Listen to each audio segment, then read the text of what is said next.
Madam, ये मेरी पूरी कमाई है, इसे जमा कर दीजिए। ओए लड़के, सच सच बता, ये पैसे चुरा कर लाया है ना? नहीं मैडम, मैंने कुछ नहीं चुराया, ये पैसे मैंने मेहनत से कमाए हैं। अपनी हालत देखी है? अभी पुलिस बुलाती हूँ, जरूर कहीं से चोरी करके लाया है। अगर आपने पुलिस को बुलाया तो एक दिन आपकी नौकरी चली जाएगी। तेरे जैसे कितने आते हैं यहाँ, समझा? उसे क्या पता था कि जिस बच्चे को वह आज भगा रही है वही बच्चा एक दिन उसी बैंक की किस्मत पलट देगा। उस शाम दादी मां की आंखें लगातार छलक रही थीं। 12 साल का राजू उनके सीने से चिपका हुआ सिसक रहा था। दादी, मैं अब कभी बैंक नहीं जाऊंगा, वो लोग मुझे फिर मारेंगे। उन्हें समझ नहीं आ रहा था कि एक मासूम बच्चे के साथ इतना बुरा कैसे हो सकता है। बैंक में जो हुआ वह उनकी कल्पना से भी ज्यादा डरावना था। सब कुछ उस सुबह शुरू हुआ था। दादी और राजू थोड़े से पैसे जमा करने बैंक पहुंचे थे, लेकिन काउंटर पर बैठी 2 महिला कर्मचारियों की नजर जैसे ही उस पर पड़ी, पहली ने दूसरी से कहा, यह बच्चा यहां क्यों आया है? दूसरी ने हंसते हुए जवाब दिया, या तो भीख मांगने आया होगा या चोरी करने का इरादा है। दूसरी हंस पड़ी, इसके कपड़े देखकर तो यही लगता है। उन्हें क्या मालूम था कि जिस बच्चे का वे मजाक उड़ा रही हैं वही आगे चलकर उनके लिए सबसे बड़ा सबक बनेगा। राजू की आंखें भर आईं।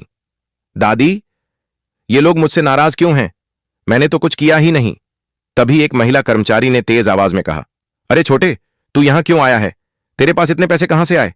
गार्ड ने आगे बढ़कर राजू को धक्का दे दिया। यहां अमीर लोग आते हैं, तेरे जैसे गरीब बच्चों की यहां कोई जगह नहीं। राजू गिरते गिरते बचा और जोर जोर से रोने लगा।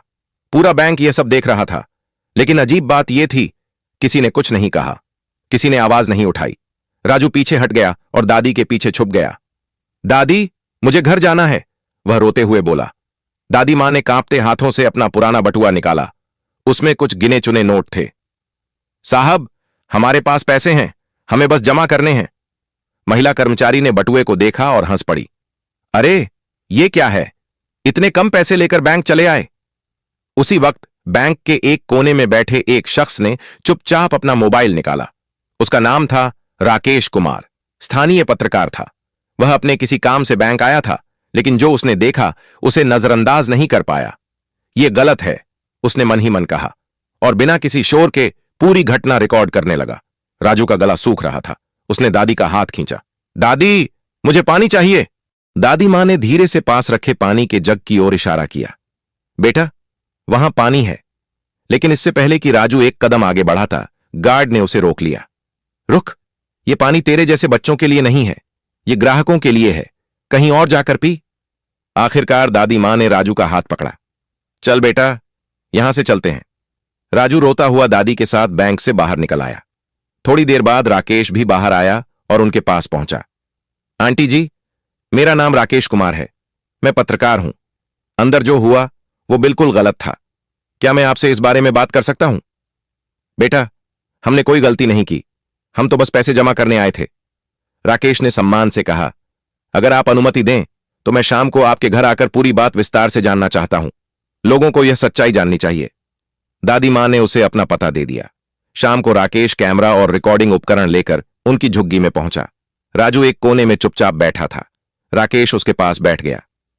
राजू बेटा, आज बैंक में क्या हुआ था? अंकल, वे मुझे चोर कह रहे थे, उन्होंने मुझे धक्का भी दिया, मैंने कुछ गलत नहीं किया था। यह सुनकर राकेश की आंखें नम हो गईं। उसने कैमरा ऑन किया और राजू की बात रिकॉर्ड करने लगा। दादी मां ने भी अपनी कहानी सुनाई। बेटा, यह राजू मुझे आज से 10 साल पहले बस स्टैंड पर मिला था। बहुत छोटा था, रो रहा था, कोई नहीं आया उसे लेने, तब से यह मेरे साथ है। राकेश ने पूछा, आपने पुलिस में शिकायत की थी? हां बेटा, की थी, दादी मां ने कहा, लेकिन कुछ पता नहीं चला। बातों बातों में उन्होंने अपनी बीमारी का जिक्र भी किया। डॉक्टर ने ऑपरेशन बताया था, लेकिन पैसे नहीं थे। इसी उम्मीद में बैंक गई थीं कि शायद कोई रास्ता निकल आए। राकेश ने उनकी पूरी कहानी रिकॉर्ड की। घर लौटकर राकेश ने पूरी रात काम किया। उसने बैंक की घटना का वीडियो एडिट किया। उसमें राजू और दादी मां का इंटरव्यू जोड़ा। वीडियो का शीर्षक था, 12 साल के बच्चे को बैंक में चोर कहा गया, क्या यही है हमारे बैंक का सिस्टम? उसने वीडियो सभी सोशल मीडिया प्लेटफॉर्म पर डाल दिया और लिखा, यह घटना बताती है कि हमारे समाज में गरीबों को आज भी इंसान नहीं, शक की नजर से देखा जाता है। वीडियो आग की तरह फैल गया। हजारों लोगों ने इसे शेयर किया। कैमरे तैयार थे, हेडलाइंस बन चुकी थीं। हर तरफ एक ही सवाल गूंज रहा था, क्या हमारे बैंक सच में ऐसे ही होते हैं? क्या गरीब या साधारण दिखने वालों के साथ यही सलूक किया जाता है? दादी मां ने राजू को समझाने की बहुत कोशिश की। बेटा, हर जगह बुरे लोग नहीं होते, कुछ लोग गलत होते हैं, लेकिन पूरी दुनिया वैसी नहीं होती। लेकिन राजू का बचपन इतना बड़ा सच समझने के लिए तैयार नहीं था। उसके मन में बस एक ही तस्वीर बन चुकी थी। बैंक एक डरावनी जगह है, जहां लोग डांटते हैं, डराते हैं और रुला देते हैं। उधर दादी मां की तबीयत दिन ब दिन बिगड़ती जा रही थी। डॉक्टर ने साफ कह दिया था, ऑपरेशन तुरंत करना होगा, वरना हालात गंभीर हो सकते हैं। ऑपरेशन का खर्च सुनकर दादी मां की सांसें अटक गई थीं। उनके पास इतने पैसे कहां थे? वे इसी उम्मीद में राजू को लेकर बैंक गई थीं कि शायद कोई लोन मिल जाए, कोई रास्ता निकल आए।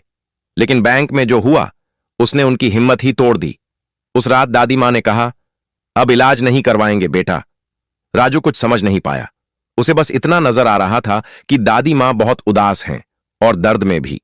उसी वक्त हजारों किलोमीटर दूर एक आलीशान होटल के कमरे में बैंक मालिक विनोद मेहता अपना फोन देख रहे थे। अचानक वही वायरल वीडियो उनकी स्क्रीन पर आ गया। पहले तो उन्होंने नजरअंदाज किया, किसी और बैंक का मामला होगा। लेकिन जैसे जैसे वीडियो आगे बढ़ा, उनका चेहरा सख्त पड़ता चला गया। यह तो उनका ही बैंक था। काउंटर पर बैठी महिलाएं उनकी ही कर्मचारी थीं। एक छोटे बच्चे के साथ ऐसा व्यवहार? उन्होंने खुद से कहा। यह सिर्फ बैंक की बदनामी नहीं है, यह इंसानियत की हार है। एक पिता होने के नाते उनका दिल और भी भारी हो गया।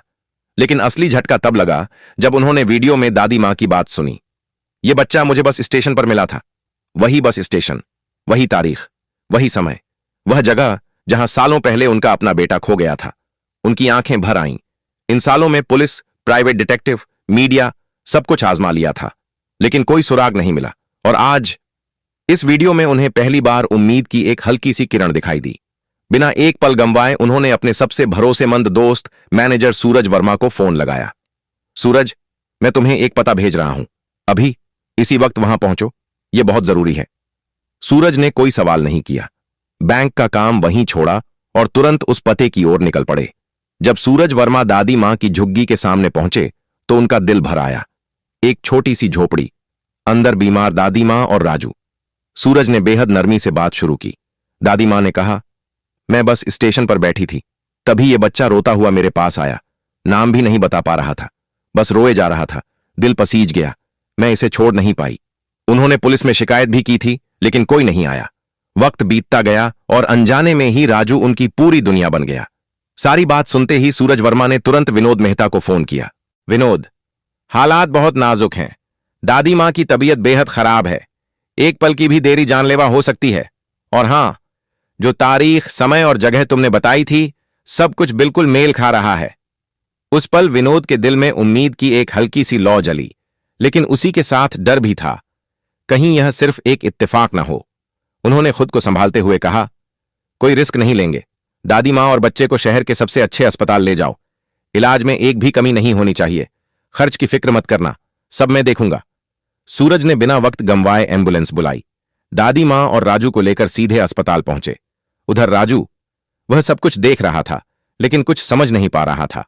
सूरज ने उसे पास बिठाया, सिर पर हाथ फेरा और कहा, डर मत बेटा, दादी मां ठीक हो जाएंगी। इसी बीच विनोद मेहता ने अपनी विदेश यात्रा अधूरी छोड़ दी थी। फ्लाइट में बैठे बैठे उनके दिमाग में बस एक ही सवाल घूम रहा था, क्या यह मेरा बेटा हो सकता है? अगले ही दिन वे भारत पहुंचे और सीधे अस्पताल गए। जैसे ही उनकी नजर राजू पर पड़ी, उनके आंसू खुद ब खुद बह निकले। बच्चे के चेहरे में उन्हें अपनी पत्नी की झलक दिखी, वही आंखें, वही मासूमियत। दिल कह रहा था, यही है, लेकिन दिमाग सबूत मांग रहा था। उन्होंने डॉक्टर से कहा, मुझे डीएनए टेस्ट कराना है। डॉक्टर ने समझाया कि रिपोर्ट आने में कुछ दिन लगेंगे। विनोद ने कहा, मैं सालों से इंतजार कर रहा हूं, कुछ दिन और सही। ऑपरेशन सफल रहा। जब दादी मां को होश आया तो वे हैरान रह गईं। मैं यहां कैसे? सूरज मुस्कुराए और बोले, एक अच्छे इंसान ने आपका इलाज करवाया है, बस यही समझ लीजिए। उधर बैंक के बाहर तूफान मचा हुआ था। मीडिया की भीड़, सवाल, क्या यही है बैंक की इंसानियत? क्या गरीबों के साथ यही बर्ताव होता है? वे दो महिला कर्मचारी और गार्ड जिन्होंने राजू के साथ बदसलूकी की थी, अब डर में जी रहे थे। उन्हें समझ आ गया था कि उनसे बहुत बड़ी गलती हो गई है। बाकी स्टाफ भी बेचैन था। पूरे बैंक की छवि दांव पर लगी थी। सोशल मीडिया पर बॉयकॉट के नारे लग रहे थे, हैशटैग ट्रेंड कर रहे थे। कुछ दिन बाद डीएनए रिपोर्ट आ गई। डॉक्टर ने रिपोर्ट विनोद मेहता के हाथ में दी। जैसे ही उन्होंने कागज खोला, उनकी आंखों से आंसू बह निकले। राजू उनका बेटा था। बरसों की तलाश आज खत्म हो गई थी। विनोद ने राजू को सीने से लगा लिया और देर तक रोते रहे। राजू कुछ नहीं समझा, बस इतना जानता था कि ये वही लोग हैं जिन्होंने दादी मां को बचाया।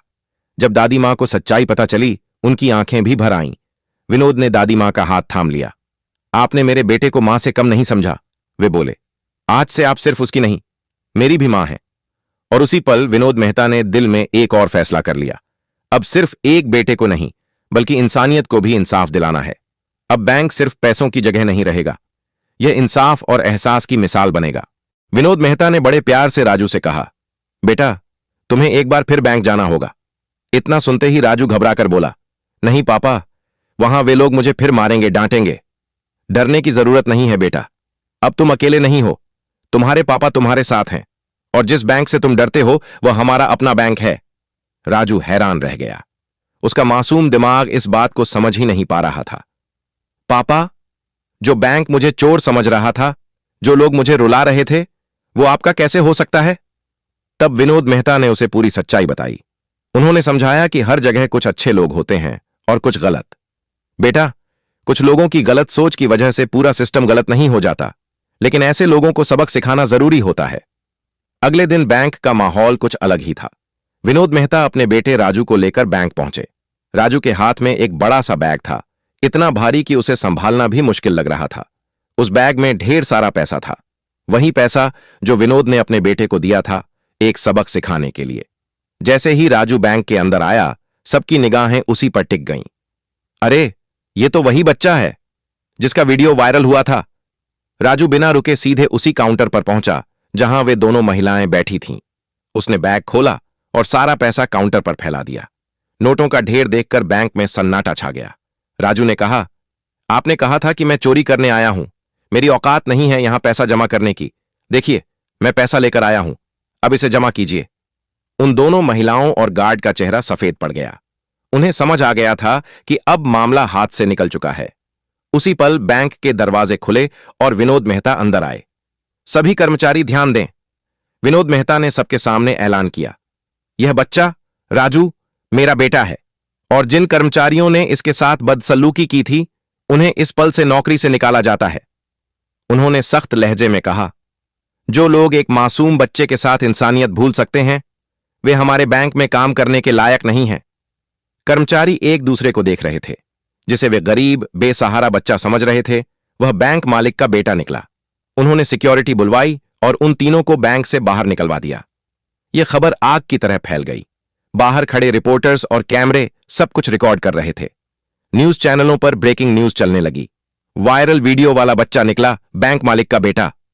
सोशल मीडिया पर बहस छिड़ गई। कोई कह रहा था, यह कर्मों का फल है, कोई बोला, यह तो किस्मत का खेल है। लेकिन एक बात पर सब सहमत थे, गलत काम का अंजाम कभी अच्छा नहीं होता। मैनेजर सूरज वर्मा की आंखें भर आई थीं। वे जानते थे कि विनोद ने अपने बेटे को खोकर कैसे कैसे दिन काटे थे। आज किस्मत ने उन्हें वो सब लौटा दिया था। विनोद मेहता ने एक बड़ा सुकून भरा घर लिया, जहां तीनों चैन से रह सकें। राजू के लिए अच्छा स्कूल तय हुआ। दादी मां के लिए घर पर ही नर्स रखी गई। जिंदगी ने आखिरकार उनके जख्मों पर मरहम रख दिया था।